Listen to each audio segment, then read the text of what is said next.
Commander Zethkar had seen 1,000 species fall before the might of the Dominion fleet.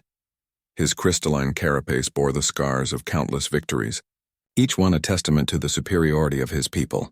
The Velnari were the apex predators of the galaxy, their diamond-hard shells deflecting energy weapons while their forearms wielded destruction with mechanical precision.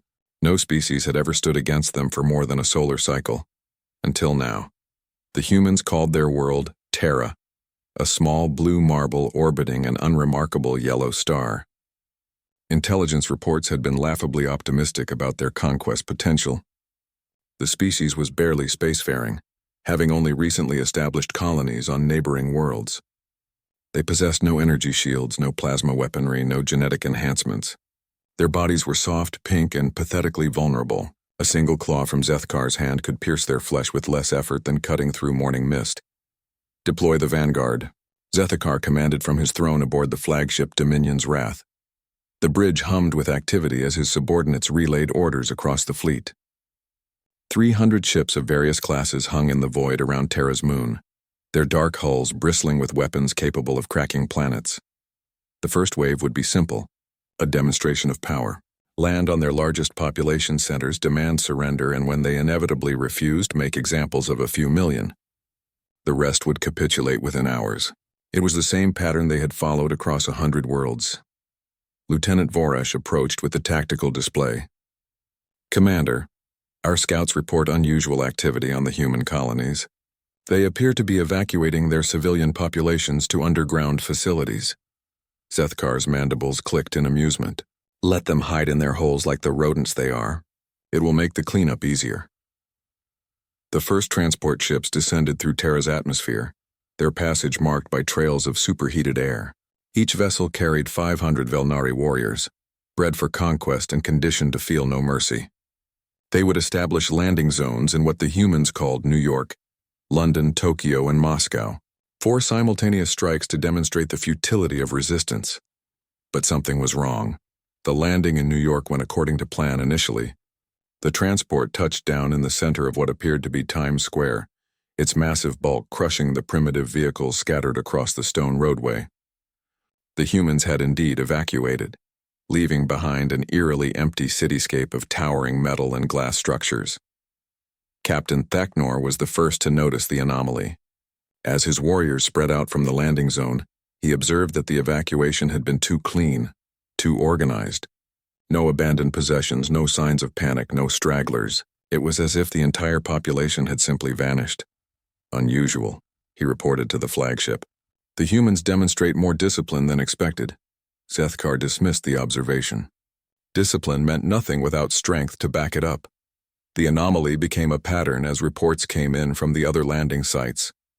London empty. Tokyo empty. Moscow empty. Not just of people but of anything valuable. The humans had stripped their cities bare before retreating. They're buying time, Voresh suggested. Time for what? Zethkar's secondary arms gestured dismissively. They have no weapons that can threaten us. Their primitive projectile weapons cannot penetrate our carapaces. Their missiles lack the yield to damage our ships. It was then that the first attack came, not from the sky, as might be expected from a spacefaring species, not from fortified positions or hidden bunkers. The attack came from beneath the streets of New York, where Captain Theknor's squad was conducting their patrol. The explosion erupted from a maintenance tunnel with devastating force. Not plasma or fusion fire, but something far more primitive and somehow more terrifying. Chemical explosives, crude but effective, turned 3 city blocks into a crater of twisted metal and shattered stone. 12 Velnari warriors, veterans of dozens of campaigns, were caught in the blast. Theknor survived, his carapace cracked but intact. As he pulled himself from the rubble, he saw something that would haunt him for the rest of his days. A human emerged from a damaged building. Male, young by their standards, wearing their primitive textile clothing. His skin was torn in several places, red liquid seeping from the wounds. One arm hung at an unnatural angle, clearly broken. His face was streaked with soot and that same red fluid. But he was still moving, still fighting.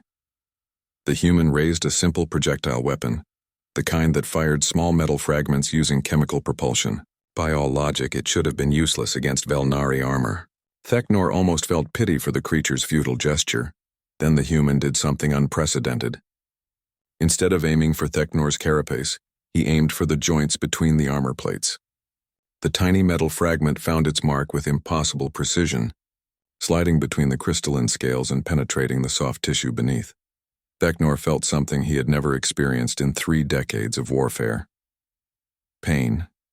Real, burning agony as alien metal lodged in his flesh. But more than that, he felt something far more disturbing. The human was bleeding, openly, obviously bleeding from a dozen wounds that would have killed most species instantly. The red fluid ran down his face, dripped from his fingertips, pooled at his feet. He swayed with blood loss and exhaustion, and yet he kept fighting. 3 more humans emerged from the ruins. All wounded, all bleeding, all carrying those primitive weapons. They moved with purpose despite their injuries, coordinating their attacks with hand signals. One had lost an eye, the empty socket weeping crimson. Another dragged a leg that was clearly broken. The third clutched her side where something sharp had opened a gaping wound. They fought like demons. Theknor called for backup, but the communication channels were chaos. Similar attacks were occurring across all 4 landing zones. The humans had turned their own cities into traps, honeycombed with explosive devices and hidden passages. They emerged from sewers and subway tunnels, from abandoned buildings and concealed bunkers, and they all bled. That was the moment Zethkar began to understand that everything the Dominion knew about warfare was about to change. As reports flooded in from the surface, a pattern emerged that defied all military logic. The humans weren't just fighting despite their injuries. They were fighting harder because of them.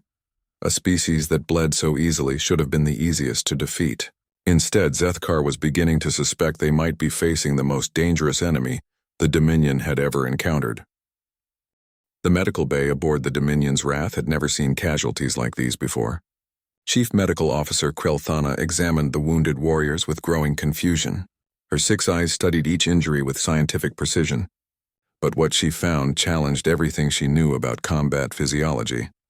"Commander," she reported to Zethkar via the communication console, "The injuries sustained by our forces are unprecedented." not in their severity but in their nature. Zethkar's image flickered on the holographic display, his mandibles clicking with impatience. "Explain." "The humans are using projectile weapons, yes, but they've modified the ammunition. These aren't simple metal fragments. They've created bullets that fragment upon impact, causing maximum tissue damage. Some contain chemical compounds that prevent our natural healing processes from functioning properly. Impossible. Our intelligence indicated they possessed no knowledge of Velnari biology." Krelthana's primary arms gestured toward a wounded warrior on the nearest medical table. "The evidence suggests otherwise. Look at these wound patterns. The humans are specifically targeting the gaps in our carapaces, but more than that, they seem to understand our psychological weaknesses." She activated a 3-dimensional display showing the battle data from the surface. Red dots marked human positions. Blue dots marked Velnari forces. The pattern was unlike anything from their previous conquests. In every previous campaign, enemy forces would retreat when faced with casualties above 30%. It's a universal constant across known species. Self-preservation overrides military objectives when losses become too severe. And the humans? They're fighting harder as their casualties increase. Squad 7 reported that a human unit continued attacking even after losing 60% of their number. The survivors became more aggressive, not less. This was troubling information, but what Krelthana showed next was far worse. The holographic display shifted to show communication intercepts from the human forces. Their primitive radio transmissions had been easy to decode, revealing tactical discussions between their units. What those discussions contained defied all logic. "Listen to this." Krelthana played an audio recording. A human voice, distorted by static and clearly strained with pain, spoke in their guttural language. The translation matrix converted it to standard Dominion script. "Charlie Squad is down to 4 effectives. Rodriguez has lost too much blood to continue. Requesting permission to hold position." Another voice responded. "Negative, Charlie. Fall back to secondary positions, unable to comply. Rodriguez says he can still fight. Thompson's leg is shattered, but he's got steady aim. We're going to buy the evacuation convoy more time." "Charlie Squad, that's a suicide mission." "Affirmative. Rodriguez is already setting charges. We'll take as many of these crystal bastards with us as possible. Tell my wife I love her." Charlie out. The recording ended in static and explosions. Krelthana's eyes focused on Zethkar's image. Commander, they're sacrificing themselves voluntarily, not just individuals but entire squads. They call it buying time for their civilians to escape.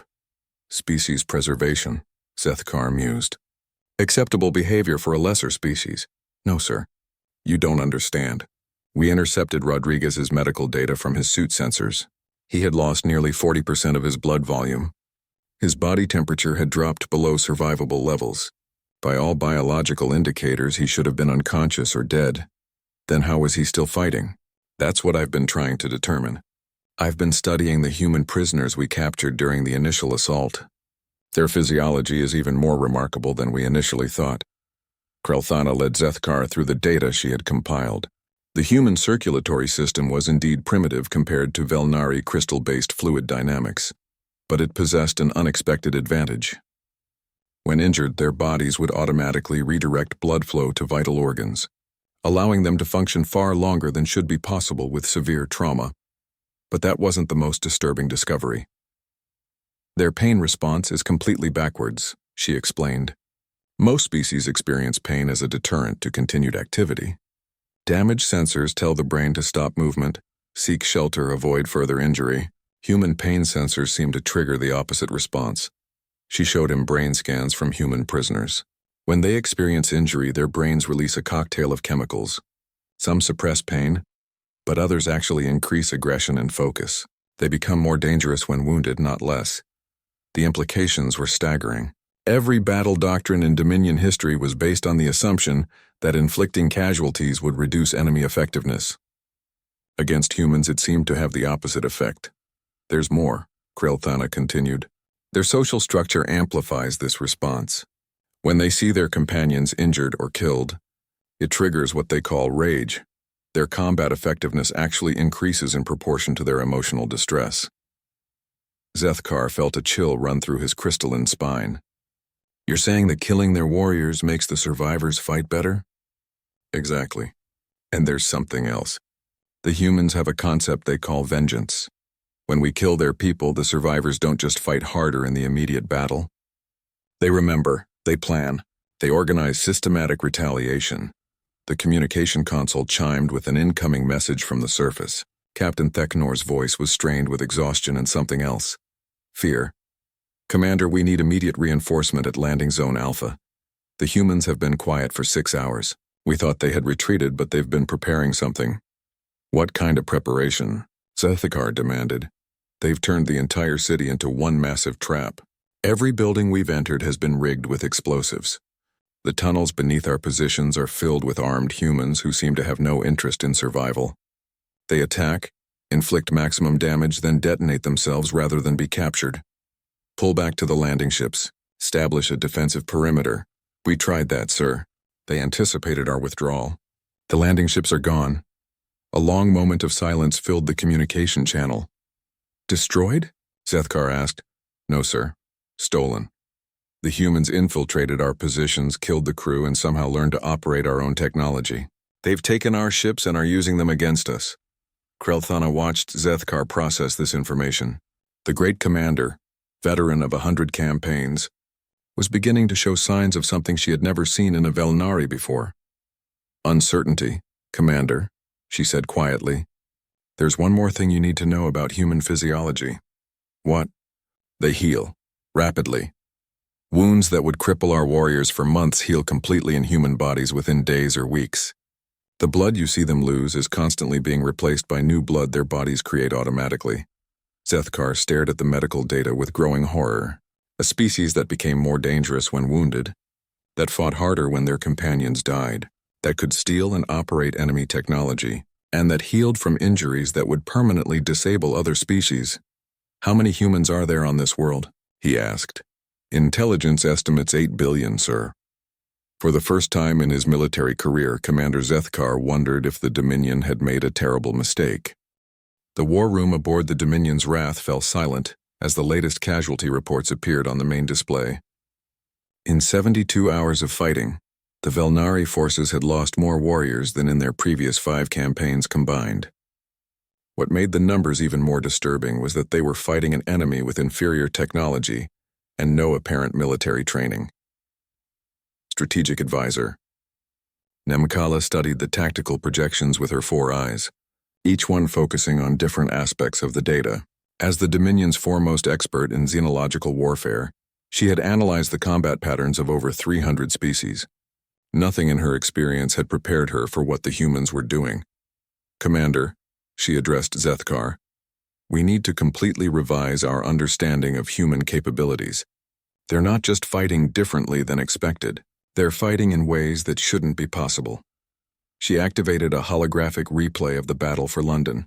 Blue markers showed Velnari positions. Red markers showed known human forces. The pattern of engagement was unlike anything in military history. Standard doctrine suggests that when faced with overwhelming force, a rational enemy will either surrender or retreat to defensive positions. The humans are doing neither. They're attacking. The hologram showed human forces moving directly into Velnari-controlled territory, often in small groups of 3 or 4 individuals. These tiny units would strike at supply convoys, communication arrays, and isolated patrols before disappearing into the urban landscape. "They call it guerrilla warfare," Nemkala continued. "But that term doesn't adequately describe what we're seeing. They're not just harassing our forces, they're learning." She zoomed in on a specific engagement from the previous day. "Watch this carefully. A 4-human unit attacks Supply Convoy 7. They use primitive explosives to disable our lead vehicle, then engage with projectile weapons. All 4 humans are wounded in the exchange. Standard analysis would suggest they retreat to treat their injuries. The holographic humans continued fighting despite visible wounds, but more than that, their tactics changed mid-battle. Notice how they adapt. Initially, they target our warriors' center mass, achieving minimal effect due to our carapaces. But within minutes, they've shifted to targeting joint gaps and sensor arrays. They're learning our vulnerabilities in real time." Zethkar leaned forward in his command throne. "Intelligence suggested humans were slow learners. Their technology development spanned centuries. That appears to apply only to their scientific advancement. In combat, they learn with frightening speed, and they share that knowledge instantly across their entire species." Nemkala brought up communication intercepts. "They have a global information network they call the Internet. Every engagement with our forces is recorded, analyzed, and distributed to all other human military units within hours. When Squad Alpha discovers that targeting our sensor arrays causes temporary blindness, Squad Beta on the opposite side of the planet knows about it before their next engagement." The implications were staggering. The Dominion was essentially training their enemy with every battle, giving humans real-time intelligence on Velnari weaknesses while receiving nothing in return. "There's more," Nemkala continued. "They're using their own biology as a weapon." She displayed medical scans from captured human soldiers. "They've been deliberately infecting themselves with diseases that are harmless to their species, but potentially lethal to ours. When they engage in close combat, they're essentially turning every wound they inflict into a potential biological weapon." "Barbaric," Zethkar muttered. "Effective," Nemkala corrected. "We've lost 47 warriors to infection rather than direct combat wounds. The humans seem to understand that their blood carries microorganisms that our immune systems cannot process." Lieutenant Commander Vexithran approached with a data pad. "Strategic Advisor, we have new intelligence from our scouts. The human resistance is expanding. Expanding how? Numerically. Every human civilian we encounter is now armed and trained in basic combat techniques. Children as young as 12 solar years are carrying weapons and explosives. Elderly humans who can barely walk are participating in ambush tactics." Nemkala absorbed this information with growing concern. In every previous conquest, civilian populations had remained largely passive, leaving warfare to designated military castes. The humans had apparently militarized their entire species overnight.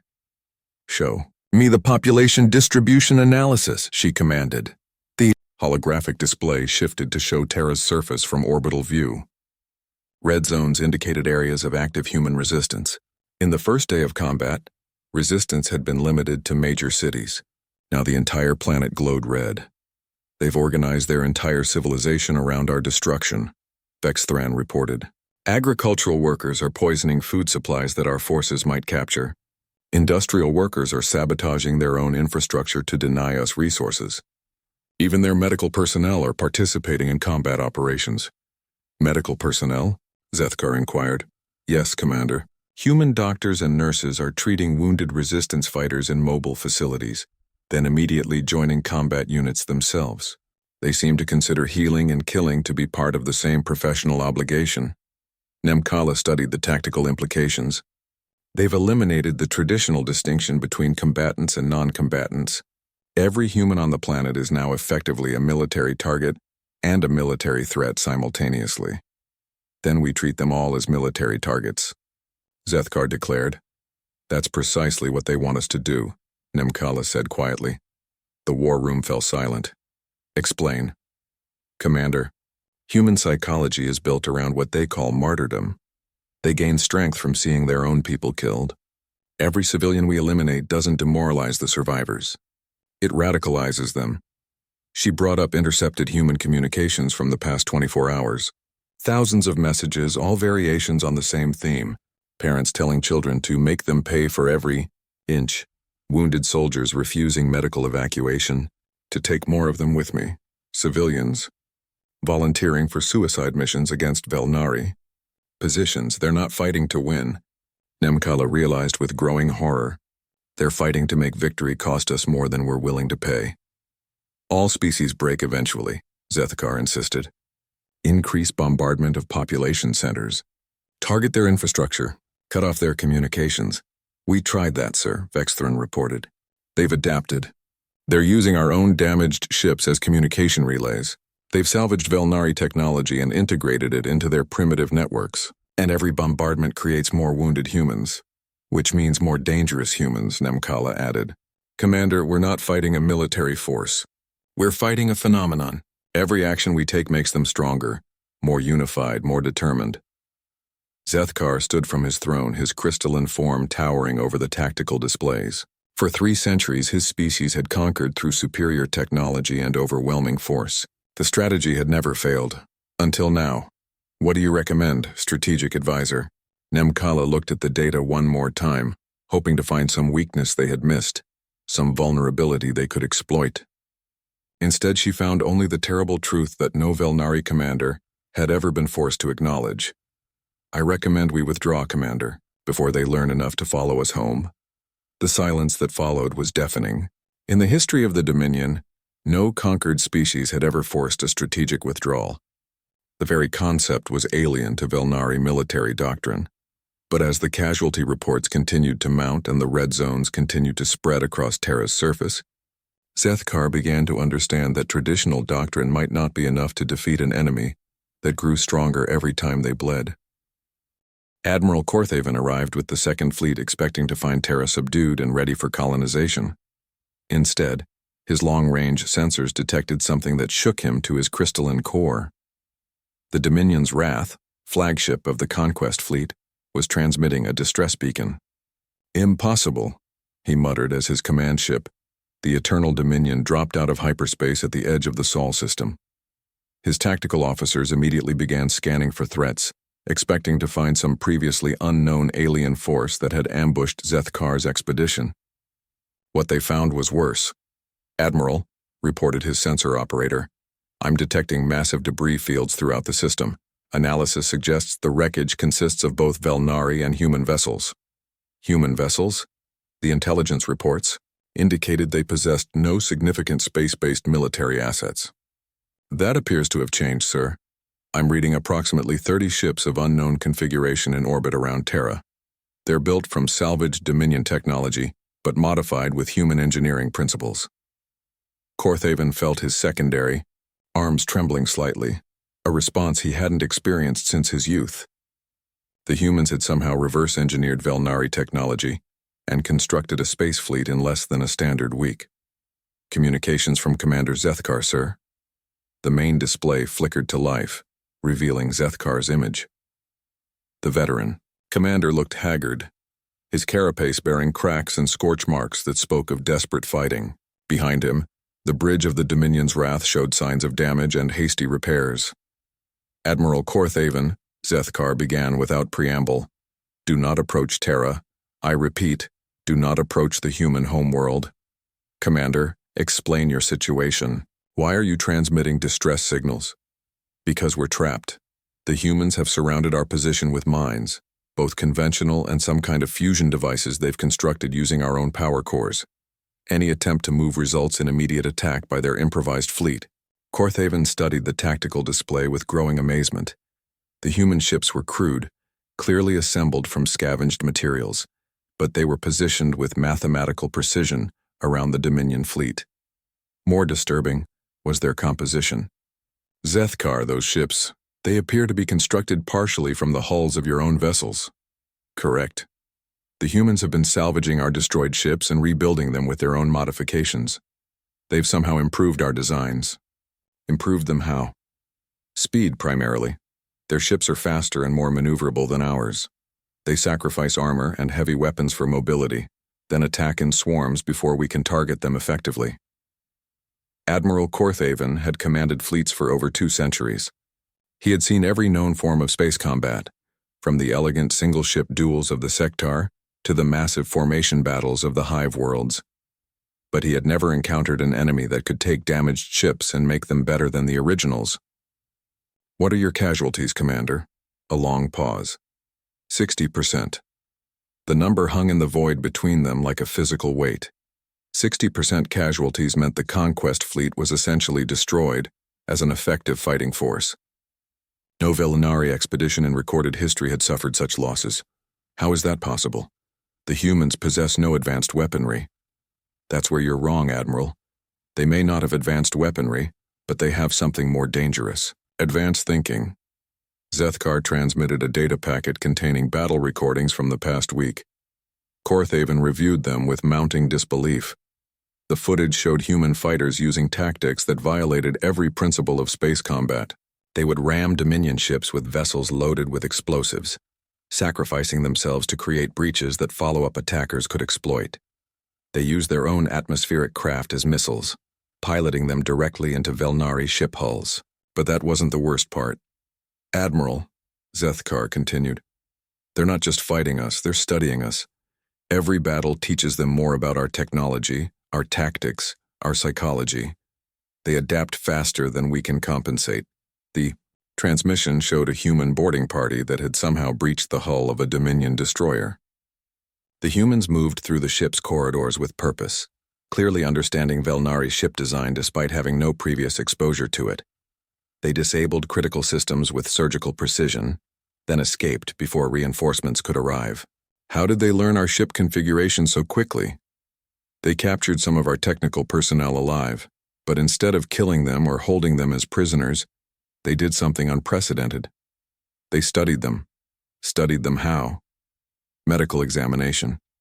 The humans dissected our warriors while keeping them alive, learning about our anatomy, our biology, our technological interfaces. They used that knowledge to identify weak points in our ships and equipment. Corthaven felt his blood crystals freeze. The concept of systematic study of enemy biology for tactical advantage was beyond ruthless. It suggested a level of strategic thinking that no known species possessed. Commander, I'm deploying the Second Fleet to relieve your position. Admiral, respectfully, I advise against that course of action. Explain. The humans are monitoring our communications. They've learned enough of our language to understand basic tactical discussions. Any plan we make, they'll know about before we implement it. As if to prove Zethkar's point, a new signal appeared on the Eternal Dominion's communication array. The transmission was coming from Terra's surface, but it was broadcasting on Velnari military frequencies. Unknown Velnari vessels, the transmission began in accented but understandable Dominion standard. This is General Sarah Chen of the Terran Defense Force. We offer you one opportunity to withdraw from our system peacefully. Corthaven activated the response channel. Human, you are addressing Admiral Corthaven of the Dominion Second Fleet. You will release our ships and surrender immediately. A pause, then what sounded like human laughter. Admiral, you misunderstand the situation. Your ships are free to leave at any time.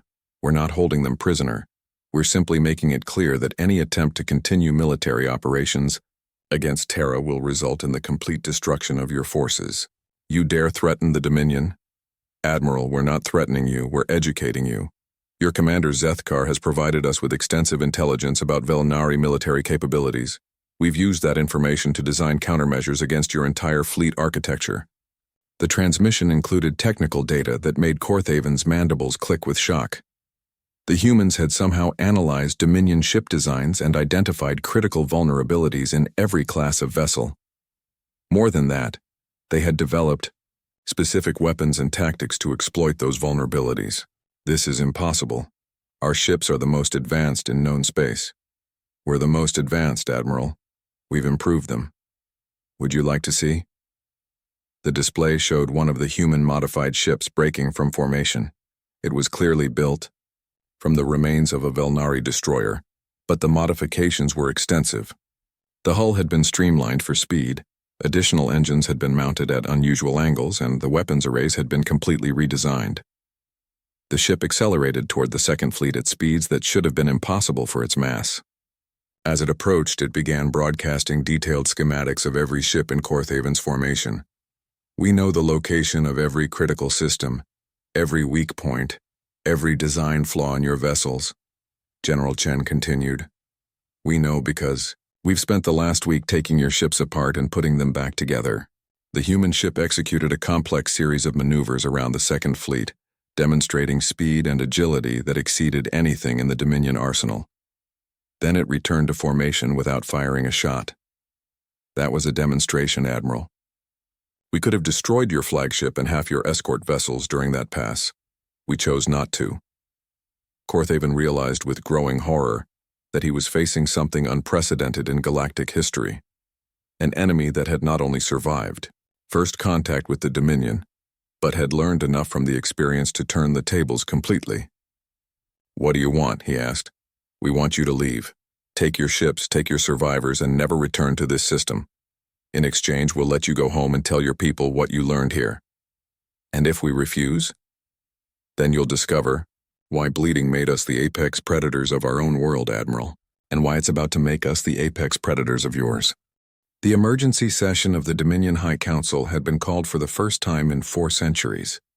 Representatives from across the galaxy gathered in the crystal chambers of the homeworld, their crystalline forms reflecting the harsh light of their dying star. Never before had a single species caused such disruption to the established order.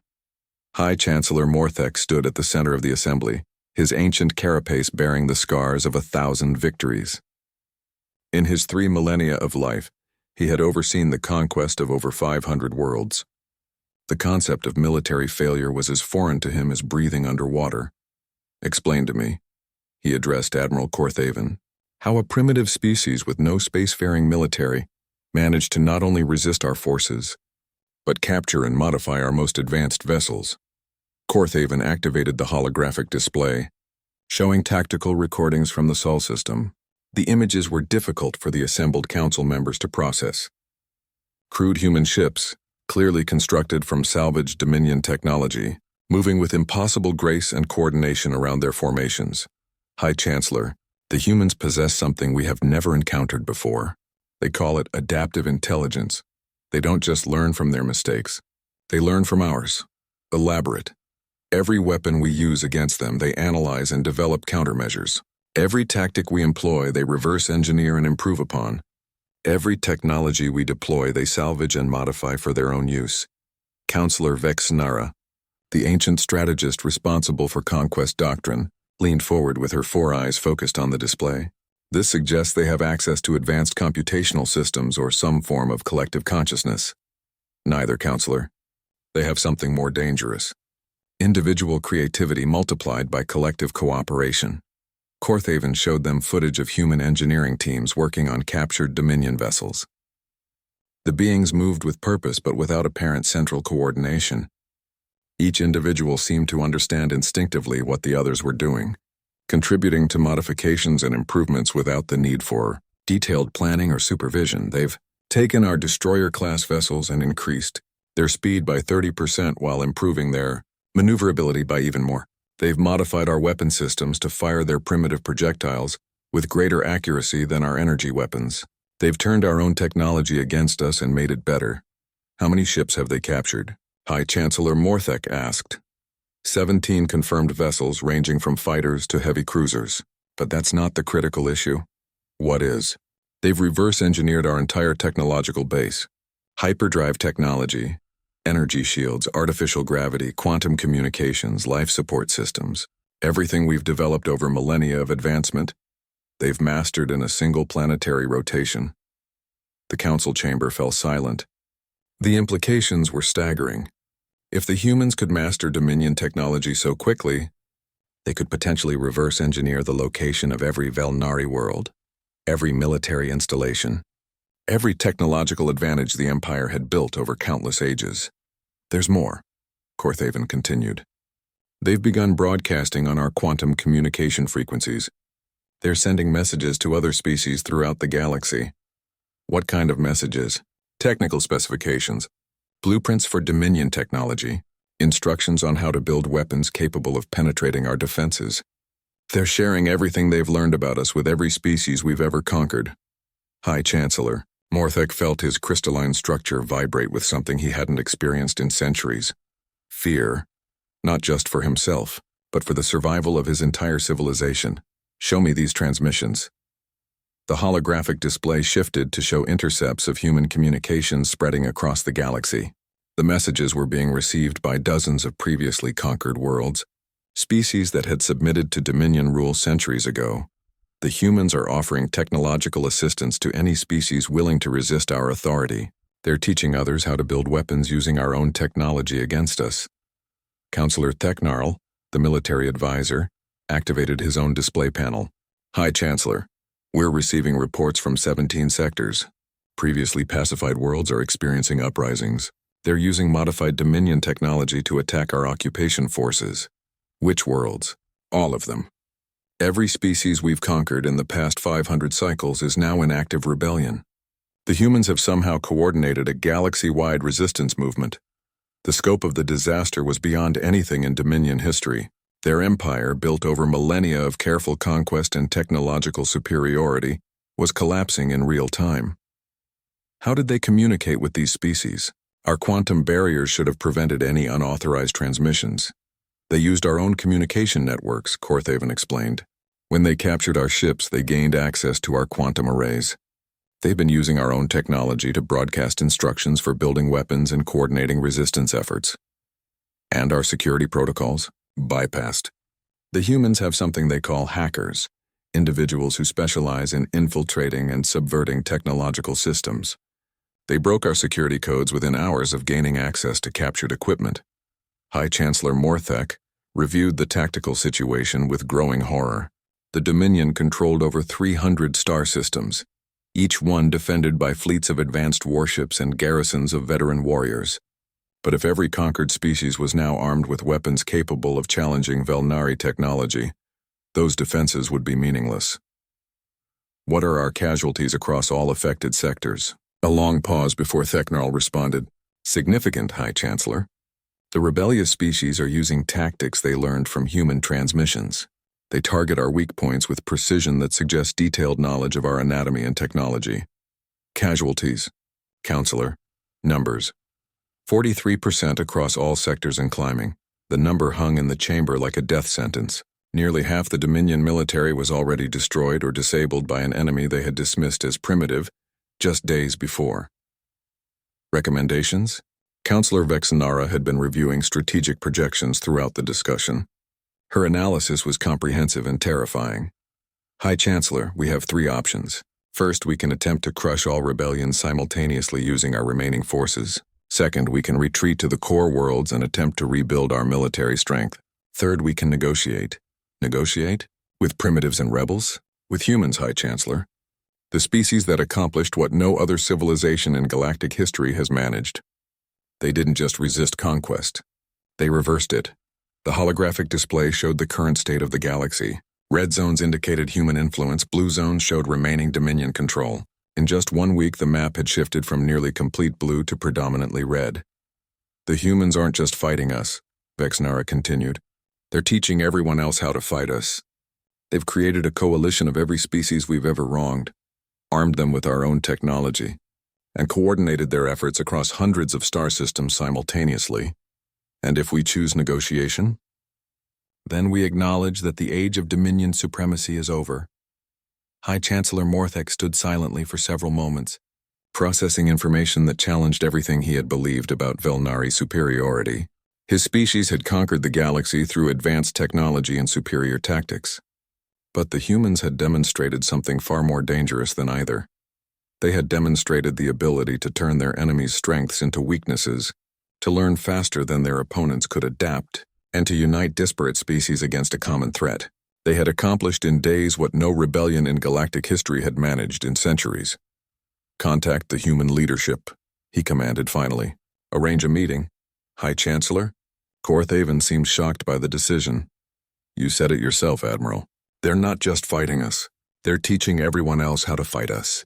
If we don't find a way to coexist with this species, there won't be a Dominion left to defend." As the council session ended and representatives returned to their ships, one fact remained clear to everyone present. The galaxy had changed forever. The humans had shown that no empire, no matter how powerful or advanced, was invulnerable to an enemy that could bleed, learn, and teach others to do the same. The age of human influence had begun, and it would be written in the blood they were so willing to shed for each other, and for species they had never even met. The neutral space station Convergence Point had hosted diplomatic meetings between hundreds of species over the centuries, but never anything like this.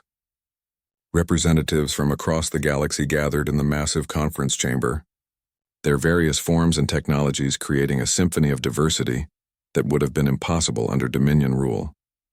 High Chancellor Morthek arrived with minimal escort, a gesture that would have been unthinkable just weeks before.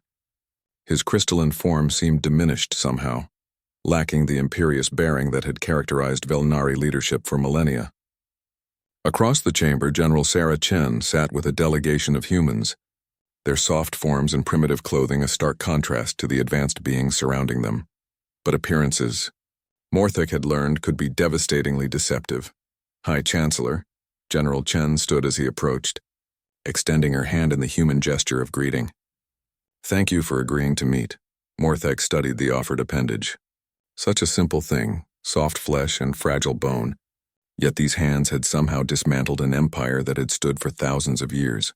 "General Chen, I admit, your species has surprised us.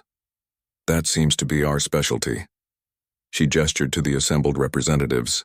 "I'd like you to meet some friends of ours." The introductions were a catalog of Dominion conquests. The reptilian sectar, whose homeworld had been enslaved 3 centuries ago. The insectoid Vril, whose hive cities had been destroyed and rebuilt as mining colonies. The energy-based Lumari, who had been harvested for their life force to power Dominion technology. Each species bore the scars of Velnari conquest, but now they also bore something else. Human-modified weapons and technology that made them far more dangerous than they had ever been before. "You've been busy," Morthek observed. "We've been helpful," Chen corrected. "Turns out when you give people the tools to defend themselves, they're quite motivated to use them." The formal negotiations began with a presentation of current galactic conditions. The holographic display showed the Dominion's territory in its traditional blue, but the map was now dominated by green zones representing the Free Species Alliance, a coalition that hadn't existed a month before. "Your empire is dying." "High Chancellor," stated Ambassador Krell of the Sectar Republics. "The question is whether it dies through conquest or through transformation." "Transformation?" General Chen activated her own display. "We're not here to destroy the Velnari people. We're here to end the Dominion system."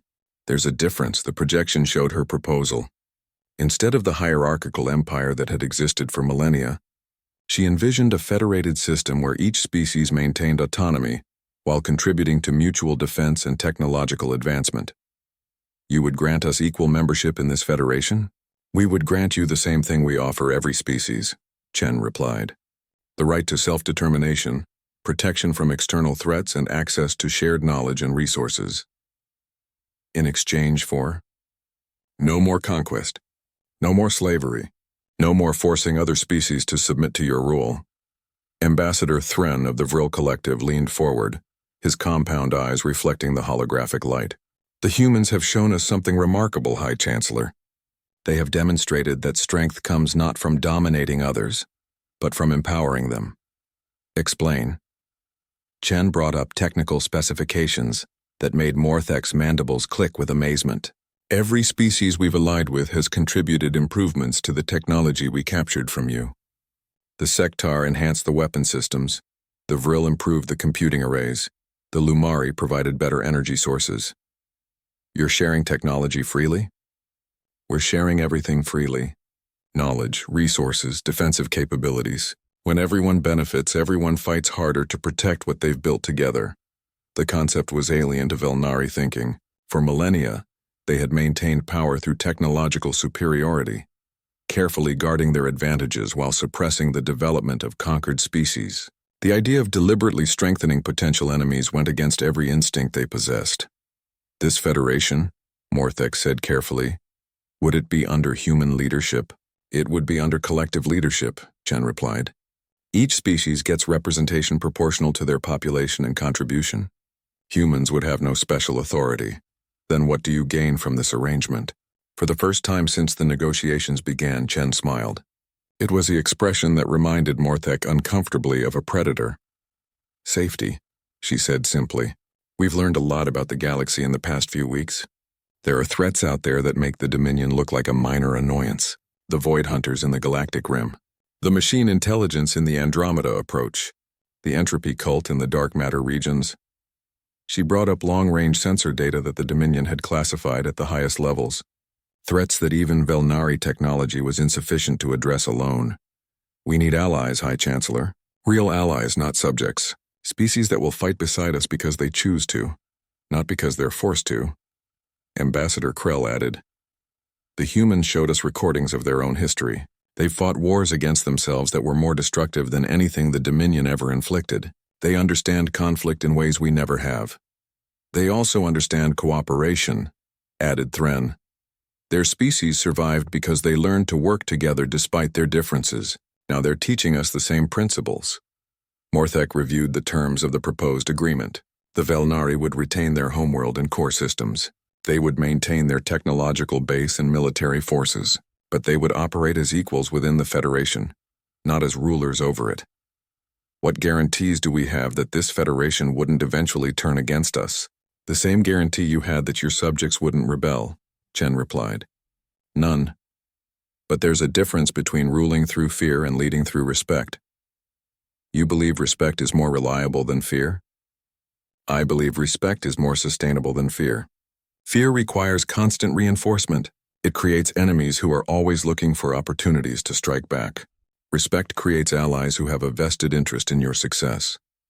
The negotiations continued for hours, covering everything from territorial boundaries to technology sharing agreements. But the fundamental question remained unchanged. Would the Velnari accept a diminished role in exchange for survival, or would they fight to the end for their former supremacy? You realize, Morthek said finally, that many of my people will see this as surrender. Will they see the alternative as victory? Chen asked. She activated a final display showing casualty projections. If the current conflict continued, the Dominion would cease to exist within 6 months. Every Velnari world would be conquered or destroyed. The species itself would face extinction. High Chancellor, she continued gently, you came here because you're smart enough to recognize reality. Your empire is finished. The only question is whether your people survive its end. Morthek looked around the chamber at the representatives of species his people had conquered and enslaved. A week ago, they had been subjects. Now they were negotiating with him as equals, offering terms that were far more generous than anything the Dominion had ever provided to defeated enemies. If we agree to these terms, what happens to our military forces? They become part of the Federation Defense Fleet. Your ships, your warriors, your expertise, all contributing to the protection of every member species. Under human command? Under collective command. The best qualified leaders from all species working together. It was a revolution in thinking that went against everything Velnari culture had developed over millennia. But as Morthek looked at the tactical displays showing the collapse of his empire, he realized that evolution was no longer optional. I will need time to consult with my people. Of course, but understand that time is not unlimited. Every day this war continues, more beings die. More resources are destroyed. More trust is lost. As the session ended and representatives began filing out, Chen approached Morthek privately. "Hi, Chancellor. Can I ask you something?" "What?" "When did you first realize that bleeding made us dangerous?" Morthek considered the question carefully. "When I saw that your warriors fought harder after being wounded. When I realized that pain made you stronger, not weaker." "That's part of it," Chen agreed. "But it's not the whole truth." "Then what is?" "We don't just bleed, High Chancellor. We bleed for each other, and now we're willing to bleed for species we've never met, for worlds we've never seen, for the principle that no one should have to submit to tyranny." She gestured toward the departing representatives. "Every species in this room was willing to die rather than live under Dominion rule. That's not because we taught them to fight. That's because we taught them that their freedom was worth fighting for." As Morthek returned to his ship to report to the Dominion Council, he carried with him the understanding that the humans had accomplished something unprecedented in galactic history. They had turned conquest into liberation, subjects into allies, and an empire built on fear into a fido determine its own destiny. And that conviction, written in the blood they were willing to shed, 10 years had passed since the Convergence Point Accords transformed the galaxy from an empire into a federation. Former High Chancellor Morthek, now simply Chancellor Morthek of the Velnari Republic, stood on the observation deck of the Federation flagship Unity, watching the combined fleet prepare for humanity's greatest test. The Void Hunters had finally arrived. The enemy ships emerged from dark space like nightmares given form, their black hulls absorbing light and hope with equal efficiency. Intelligence reports suggested they had consumed 17 galaxies before setting their attention on this one. They left nothing behind but empty space and the screaming ghosts of destroyed civilizations. "Status report," Admiral Chen requested from the bridge. Sarah Chen had been promoted to Supreme Fleet Commander 3 years ago, her tactical genius having proven invaluable in dozens of smaller conflicts throughout the galaxy. 1,500 enemy vessels detected, reported Captain Theknor, the former Velnari warrior who now served as tactical coordinator for the combined fleet. Mass readings suggest individual ships larger than our heaviest dreadnoughts. More, Thek watched the human admiral process this information with the same calm focus he had witnessed during the negotiation that ended the Dominion War. She showed no fear, no hesitation, despite facing an enemy that had destroyed civilizations far more advanced than any in their galaxy. "Fleet composition?" Chen asked. "All members of the Federation are represented," reported Commander Vex Thran, now serving as communications coordinator.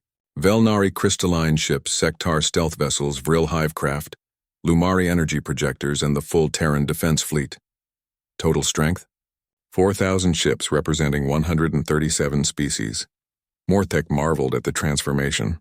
10 years ago, most of these species had been enslaved subjects of the Dominion, forbidden from developing military technology or coordinating defensive efforts. Now they stood together as equals, their combined strength far exceeding anything the old empire could have fielded. "Admiral," came a transmission from the lead Void Hunter vessel. "We are the Infinite Hunger. Surrender your biological matter for consumption, and we will grant your species swift extinction." Chen activated the response channel. "This is Admiral Sarah Chen of the Galactic Federation.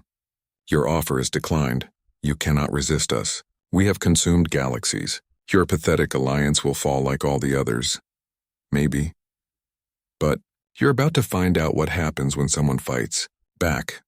The first wave of Void Hunter ships accelerated toward the Federation. Fleet with impossible speed, their weapons were unlike anything in the database. Energy patterns that seemed to unravel the basic structure of matter itself. When they struck the outer perimeter ships, the results were devastating. The Velnari dreadnought Eternal Victory simply ceased to exist, its crystalline hull dissolving into component atoms. 3 Sectar destroyers suffered the same fate in seconds. The enemy weapons appeared to target the fundamental forces that held matter together. "All ships, evasive maneuvers," Chen commanded. "Implement Doctrine 7. Morthek had studied Doctrine 7 during his integration into Federation command structure. It was unlike any military strategy the Dominion had ever developed, based on principles the humans called swarm tactics and adaptive response. Instead of maintaining formation and trading firepower with the enemy, the Federation fleet broke apart into hundreds of small groups. Each group operated independently, using hit-and-run attacks while sharing real-time intelligence through the quantum communication network. Target analysis complete, reported the combined science team. A mix of specialists from dozens of species. The Void Hunter weapons have a charging period of 4.7 seconds between shots. Their targeting systems appear to have difficulty tracking multiple small targets simultaneously. All ships, implement harassment protocol, Chen ordered. What followed was unlike any space battle in recorded history. Instead of the traditional exchange of devastating firepower between large formations, thousands of small ships swarmed around the massive Void Hunter vessels, like insects attacking giants. The Federation ships were individually outgunned by orders of magnitude, but they compensated through coordination and sacrifice. When a Void Hunter vessel targeted one ship, 3 others would immediately move to block the shot or draw fire. When Federation ships were destroyed, their wreckage was immediately salvaged by following vessels and turned into improvised weapons. Morthek, Chen called from the command chair. Your people's crystalline technology. Can it be modified to interfere with their dissolution weapons? Possibly. What do you have in mind? The humans have a saying, if you can't go through something, go around it. We can't match their firepower, but we might be able to disrupt it. Within minutes, Velnari engineers were working with human technicians to modify crystal matrices into interference generators. The devices were crude, hastily assembled from salvaged components, but they demonstrated the principle that had made the Federation possible. Different species, different technologies, different perspectives, all working toward a common goal. The first test came when the modified crystals disrupted a Void Hunter weapon just as it fired at a human destroyer. Instead of dissolving the ship completely, the weapon only managed to damage the hull. The crew survived. It works, Thecnor reported. Crystalline interference reduces their weapon efficiency by 63%. All Velnari ships begin deploying interference fields, Chen ordered. All other vessels coordinate your attacks with the interference windows. The battle evolved into something resembling a deadly dance. Velnari ships would generate interference fields while other Federation vessels poured through the gaps to attack Void Hunter weak points. When the crystalline ships were targeted, Sektar stealth vessels would create diversions while Vril Hivecraft provided covering fire. But the Void Hunters were adapting too. Admiral, Vexthran reported, enemy vessels are modifying their weapon frequencies. The interference is becoming less effective. How long before they compensate completely? Estimated 23 minutes. Chen studied the tactical display. The Federation was holding its own, but barely. They had destroyed perhaps 50 enemy ships while losing over 300 of their own. At current rates, they would be overwhelmed long before achieving victory. All ships prepare for final protocol. Morthek felt his crystalline structure shiver. Final protocol was the ultimate expression of human military philosophy. Total commitment regardless of cost, Sarah, he said quietly, using her personal name for the first time. There has to be another way. There is, she replied. But it requires something the Void Hunters have never encountered before. What? An enemy willing to sacrifice everything to protect others. Chen activated fleet-wide communications. All Federation vessels, this is Admiral Chen. The enemy is adapting to our countermeasures. In 20 minutes, they'll be able to target us with full effectiveness again. She paused, looking around the bridge at the representatives of dozens of species working together. I'm ordering all ships to implement Protocol Omega. Every vessel will target the largest Void Hunter ship with everything we have. We're going to ram them. Admiral, Thecnor protested, that's a suicide mission. Yes, it is, for some of us, but not for all of us. The plan was elegant in its simplicity. The entire Federation fleet would converge on the Void Hunter command vessel, absorbing devastating fire while pressing the attack. Ships would be destroyed, crews would die, but the survivors would reach their target. All ships report ready, Vexthran announced.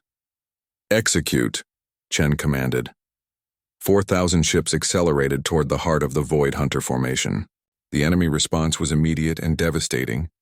Dissolution beams lanced out, erasing Federation vessels from existence. Hundreds of ships died in the first minute, but the remainder kept coming. Morthek watched in amazement as species that had been enemies for centuries died protecting each other. Velnari warriors used their ships to shield human destroyers. Sector captains rammed enemy vessels to clear paths for Vril formations. Lumari energy beings sacrificed their corporeal forms to overload Void Hunter defensive systems. The command vessel grew larger in the view screen as they approached. Around them, the Federation fleet was being systematically destroyed, but their sacrifice was serving its purpose. The survivors were getting through. Impact in 30 seconds, reported the navigation officer. All remaining ships, concentrate fire on the target central structure, Chen ordered. The final assault was a testament to everything the Federation had become. The combined firepower of 100 species, unified by human determination and Velnari engineering, focused on a single point. The Void Hunter command ship's defenses buckled, then failed. The explosion that followed was visible from 3 star systems away. When the energy discharge cleared, the Void Hunter fleet was in disarray. Their coordination broken, their command structure shattered, they began withdrawing into dark space. "We did it," Technor whispered. "No," Chen corrected, looking at the casualty reports. "They did it. 3/4 of the Federation fleet was gone. Thousands of ships, millions of beings, all sacrificed to save the galaxy from an enemy that had never been defeated before.